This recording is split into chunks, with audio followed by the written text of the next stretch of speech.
அமர்ந்து பேசும் மரங்களின் நிழலும் உன்னை கேட்கும் எப்படி சொல்வேன் உதிர்ந்து போன மலரின் மௌனமா தூது பேசும் கொலுசின் ஒலியை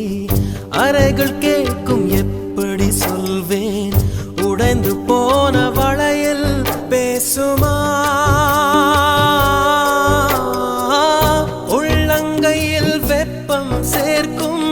விரல்கள் இன்று எங்கே தோளில் சாய்ந்த கதைகள் பேச முகமும் இல்லை இங்கே முதல் கனவு முடிந்திடும் முன்னமே தூக்கம் கலைந்ததே நினைத்து நினைத்து பார்த்தேன் நெருங்கி விலகி